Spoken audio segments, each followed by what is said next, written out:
Hello everybody, it is Saturday the 23rd of March.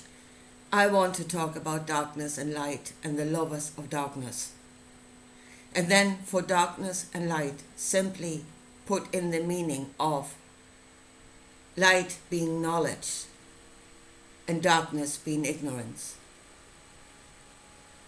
Straightforward.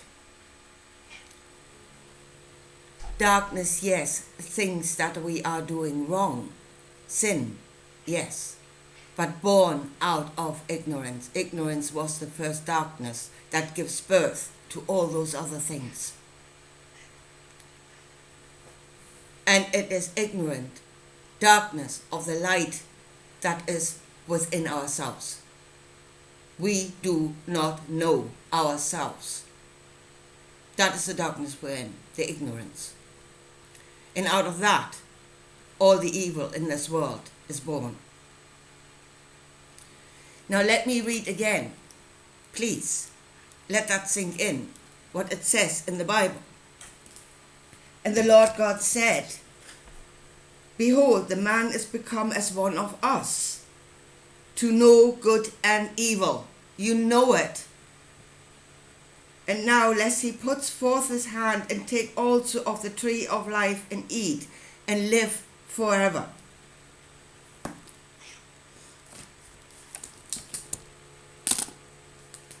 The knowledge of good and bad is the doorway into godliness. That is the door that will lead to the way, to the tree of life.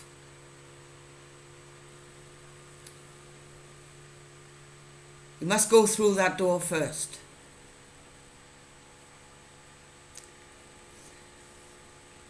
Now, at this moment in time, we are increasingly aware in this world of child trafficking, of child abuse, of child sacrifice. And we're calling that bad. In fact, we are horrified. And if you are a normal functioning human being, you should be horrified. Yeah? For the most part, that is so dark and that is so far removed from what we know as good, as light, that our minds can't even go there. Yeah, we can't even think about what might be happening to those children. It is that horrific. But that is the light of our truth. Next Friday, the churches will be packed with people glorifying a God that sacrificed his only son. In fact, we are celebrating that act of sacrifice. The sacrifice of a child.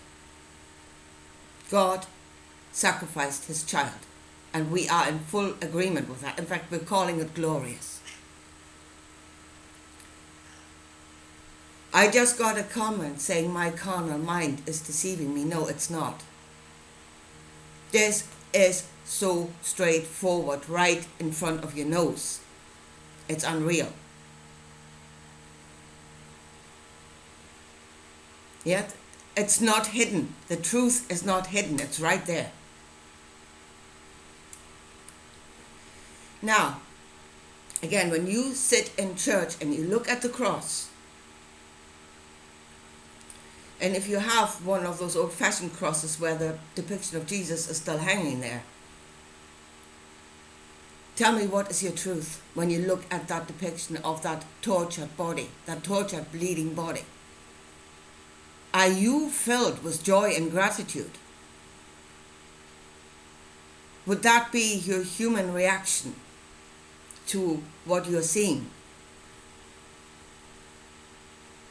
Or should it be, repulsion actually for me would be probably the first thing. And then what? Compassion, sadness, fear. But that's my truth. That should be the truth of every human being looking at a tortured body. But you are sitting amongst the candles and the chanting and the holy smoke, and you're calling that good. Not aware of your own truth, just carried away by the chanting and the holy smoke all around you. And become aware of your own truth, or at least what it should be. Paul said 2 things will happen in the end days. Well, 3. They're being a big delusion. They're calling good bad and bad good. And they are lovers of darkness. They love the darkness that they are in.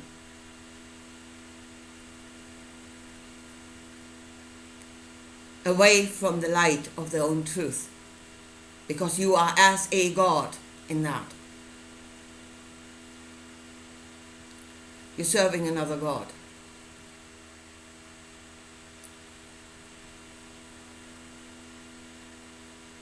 Now, they are lovers of darkness. And I tell you something, it came to me, but when you are sitting in church, united, and again, there is a feeling that a human being would love, being united with others. And you are united, you are connected in the church. Yeah? So to a human being that would feel good.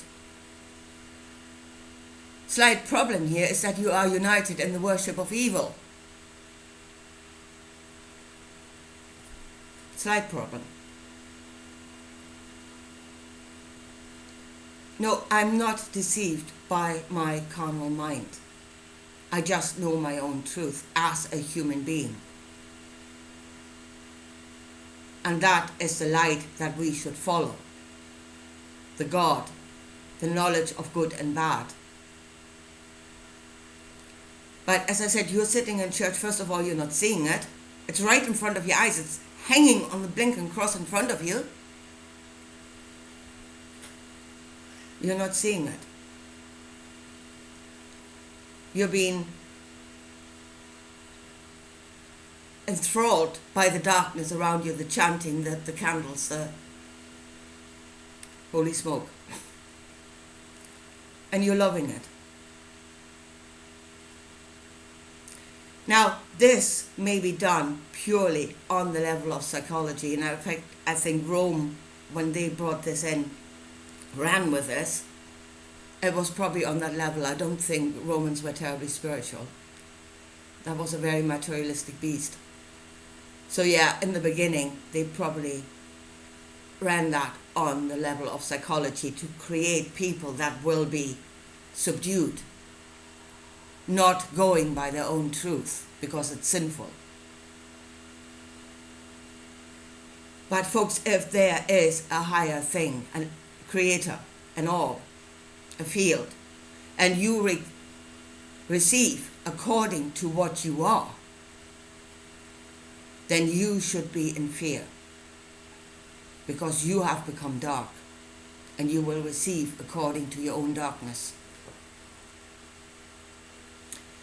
And you come into agreement with that sacrificing of children is glorious, because that is what you've come into agreement with. You're chanting it. God sacrificed his only son, and how great that is. He sacrificed his child. Child sacrifice is glorious. That's what you're saying. And if you are in agreement with that, then you should be in great fear, because your children will be sacrificed. You will receive according to what you are. Then please, would humanity snap out of this, and shall we stand up for our own truth?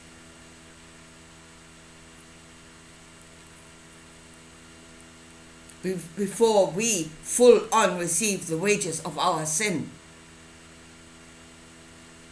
And that is death. That is death. The death of ourselves, the death of our children. Anyway, I leave it at that for today. And I'll talk to you again soon. Bye.